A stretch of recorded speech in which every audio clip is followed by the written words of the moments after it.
ለማ ከተማ እባላለሁ። የህፃናት ሐኪም ነኝ። ለ37 ዓመት ኢትዮጵያ ውስጥ እንግዲህ ህፃናት ሐኪም ሆኜ ሰርቻለሁ። በህክምና ብቻ ሳይሆን በማስተማር ምርምር በመስራት እንዲሁም ደግሞ የህፃናት ህክምና በሀገሪቱ ላይ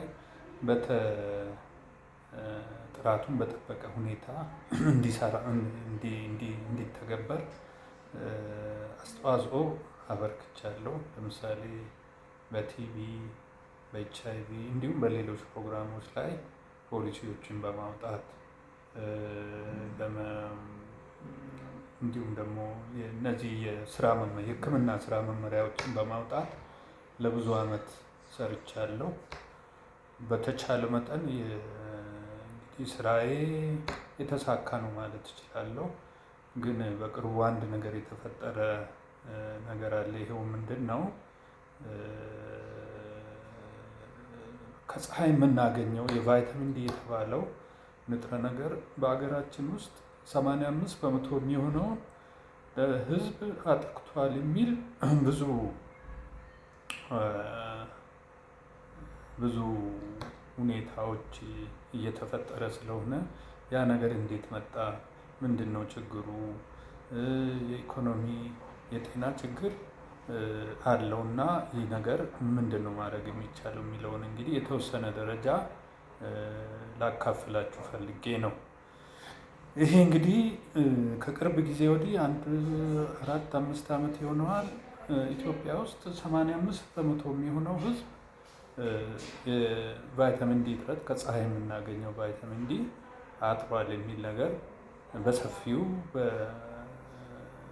በመገናኛ ብዙሃን ሳይቀር በሰፊው እየተነገረ ይገኛል። ይህንንም ተከትሎ ብዙ መድኃኒቶች በከፍተኛ ደረጃ እየተሰጡ ናቸው። እነዚህ መድኃኒቶች በገንዘብ ተገዝተው የውጭ ምንዛሪ ወጥቶባቸው የሚመጡ ናቸው። ግን ሲታዩ የበለጠ ችግር የሚያመጡ ሆነው ነው የተገኙት እና ይሄ ምንድነው? በምን አይነት ሁኔታ ተከሰተ ተብሎ ሲታይ ምን ሆኗል? ህብረተሰቡ ደም ምርመራ እንዲሰጥና ያ ደም ምርመራ ደግሞ ሲታይ የደህናውንም ህብረተሰብ ሁሉ የቫይታሚን ዲ እጥረት አለ ብሎ ለሐኪሙ እንዲሰጥ ተደርጎ የተሰራ ነው። ይሄ እንግዲህ ሙሉ በሙሉ ንግድ ነው ማለት ይቻላል። እኛ 13 ወር የፀሀይ ብርሃን አለን። ስለዚህ በምንም አይነት መንገድ ይሄ ቫይታሚን ዲ 85% የሆነውን ህዝባችን ሊያጠቃ አይችልም። ይህንንም በእርግጥ አረጋግጠናል። ይሄ ከመቼ ወዲህ ነው? ከ2011 እንደ አውሮፓውያን አቆጣጠር ጀምሮ ዓለም ላይ የተለቀቀ ጉዳይ ነው። ስለዚህ ለጉንፋንም ይዟችሁ ሂዱ፣ ወገባችሁን አሟችሁ ትኩሳትም ይዟችሁ ሂዱ፣ የእንትኑ ምርመራው ይደረጋል። ከዛ በኋላ ደግሞ ምርመራው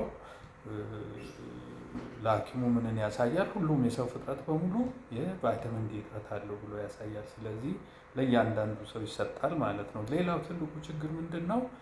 ይሄንን መድኃኒት የሚሰጠው በጣም ከሚፈለገው በላይ። ለምሳሌ አሁን የተወሰኑ መድኃኒቶችን ላሳያችሁ